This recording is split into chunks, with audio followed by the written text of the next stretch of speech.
Howdy everyone, it's me once again, the one and only Killer Dan, and today I'm still continuing my Disney movie marathon.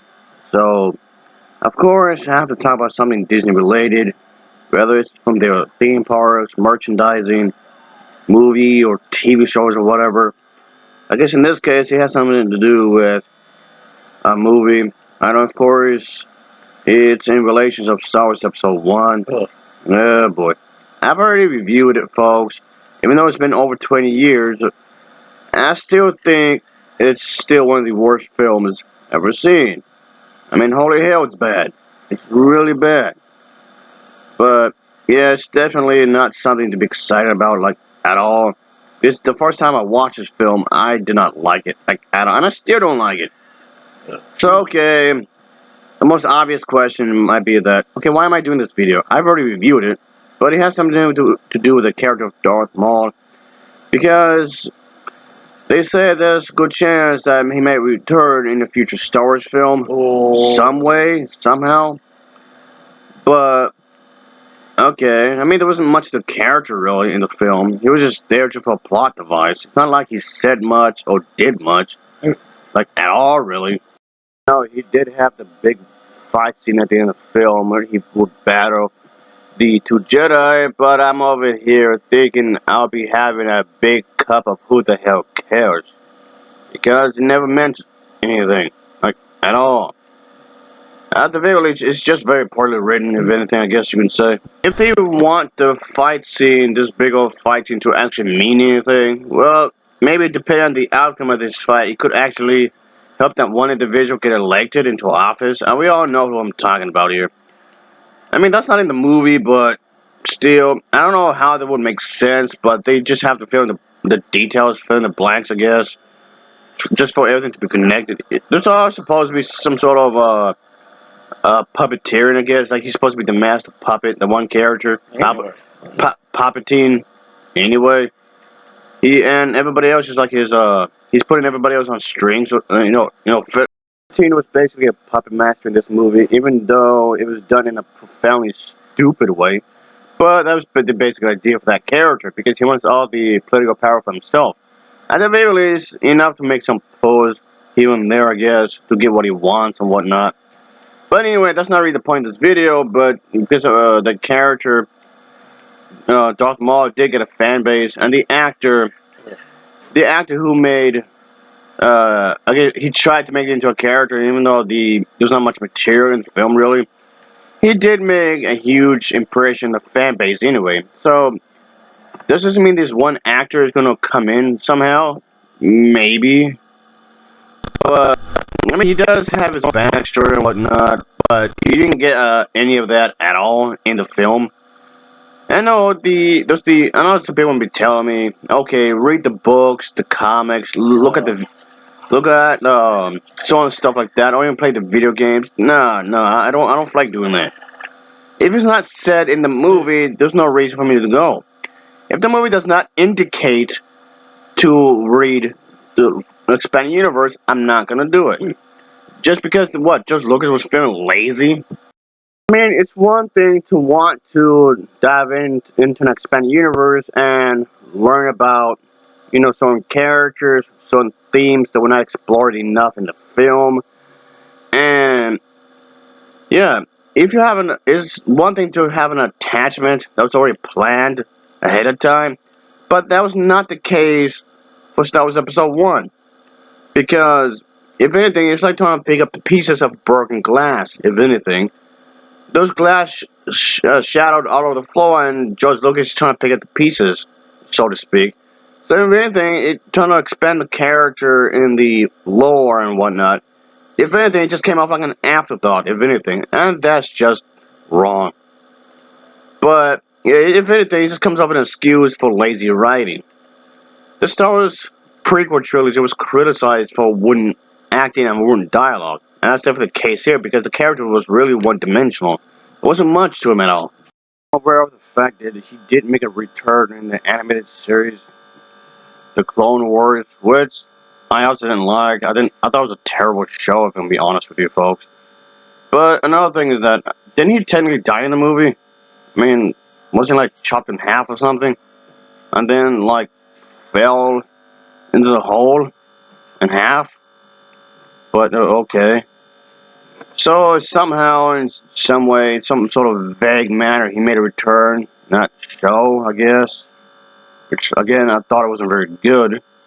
Where he was basically given those like robotic legs, which seems confusing. Why they can't just reattach everything? But okay. Why couldn't they clone it? The other half its body. I mean, they were able to clone 4 people, and you know those clone trooper things that were in the movie. So why can't the same thing be here? They're clone a full body or whatever. And wasn't that a bottomless pit or something? Yeah. Didn't that just go on and on and on and on and on and on? And what? Why have him die again in a TV show? Okay. And why do you keep him around in that case? Whatever. And of course, he was in a movie, the Han Solo film, like briefly to suggest like he was working with that one lady all along, and Han Solo didn't know about it, and to suggest that there might be another movie following that event. I guess to do something. I don't know. So whatever. I don't know if they'll actually do a follow up to Han Solo because they got a bit of a lukewarm response. So probably not. I mean, they're probably gonna do comics or whatever to add to it, I guess. But it seems again rather lazy just to explain something away.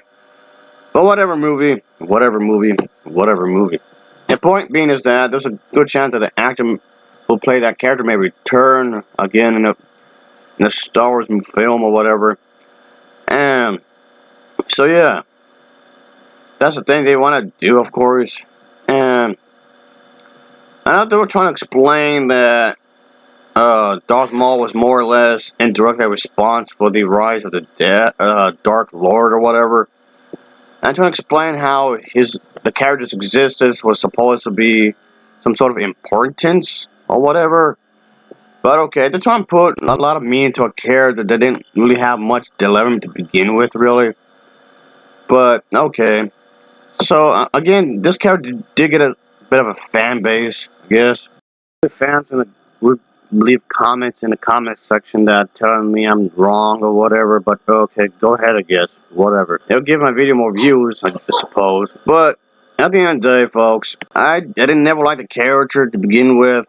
I know in the comics and so on and so forth, they were trying to give the character more of a character because he didn't really have any in the movie, like at all. I mean, to be fair here, I can say that the same thing for every single character in this film as well. So that's notion that there's a fairly good chance he might return somehow, somewhere, or whatever. And just okay, whatever. To have him return, at least have the actor do something, I guess.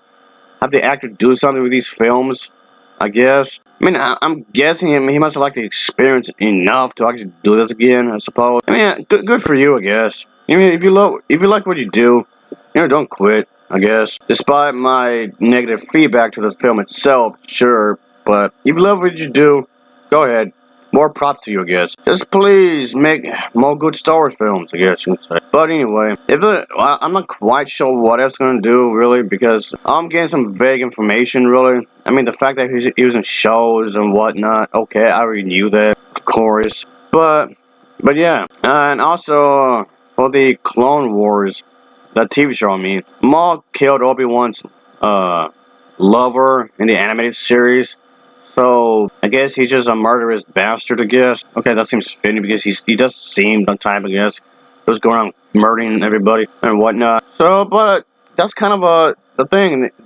Seems like a wasted opportunity there because Ben Kenobi is not going to be in any future Star Wars films. Maybe a Ghost Jedi version of Ben Kenobi, maybe, I guess, which may work. But I'm not sure how they could fit that in a story if that's the angle to go with. But okay, whatever, I guess. So it's just something I feel like I want to do because it's something I found out about it. I think this gave me a reason to talk about it. But the thing is that there was somewhat of a cryptic Instagram post that was posted on social media, where all the fans have to go off on, and it seems likely that we see the Maul, the characters return and whatnot. Might be some video game related stuff for the character. It's not that I'm lazy. It's that I just don't care. Here in the online games called Star Wars Galaxies. Oh, yeah, that's a chance. We don't care. And quite a few of these comic books as well. Dude, we don't care. And there was some sort of genre thing for the character as well. We don't care. Also appeared in some sort of legend story as well. To expound on something. Don't care, don't care, don't care. Look at some artwork where Darth Maul and Wolverine are fighting each other to the death. Oh god, don't care, don't care. He has a fan base where people will cosplay as the character. And we don't care. There's also some novel stuff based on the Clone Wars to expand on ideas, I guess. We don't care. I realize that Star Wars has an expanded universe and there's plenty of room for plenty of characters. Okay, sure. But the thing is that I actually like the character Rey a lot more than Darth Maul. Yes, you heard me right. I actually said that. If that offended anybody by hearing that, well, that's your problem, alright? I'm sticking by what I said, and I ain't changing my mind either. So, whatever. So yeah, folks. Source material where they'll be trying to outline the character's backstory already. So if they will bring him back some way, somehow, I don't know what they're going to do. I really have no idea. Like, at all. I don't see what's the point, really. What, just because the fans want him to return? That's the only reason? I mean, that's why they brought him back in the other stuff, but why are you going to bring up here? So whatever, guys. Whatever. This is something I want to do real quick. I'm not trying to make this video go on for too long, and it does give me an excuse to talk about something Star Wars related, I guess. Because a good chunk of time, practically every time I do a Disney-a-thon, I bring up Star Wars. So I just thought it'd be a good idea to do so, folks. I bring up Star Wars practically every time I speak about, the Disney-a-thon, I guess you could say. One way or another, I guess. I have to mention something of Star Wars because it's just something I gotta do. Because Disney has the rights and all that, yeah. Even though George Lucas complained about it afterwards, which seems idiotic when you think about it. But okay, that seems like a whole different subject matter right there. But anyway, so like I said, folks, I thought this seemed like a good idea to do since I'm doing my Disney stuff, and Disney is still planning to do more Star Wars films. I'm not quite sure what exactly, really, but they're definitely gonna do something with Star Wars. And I don't know how far into the future or how near into the future they're gonna do another movie. Since considering the fact since they already wrapped up production for the sequel trilogy already, and they already did the two prequel films, A Han Solo Story and Rogue One. So that's 5 films already. So anyway, as always, thanks for watching and take care. Till next time, see ya. Oh yeah, later.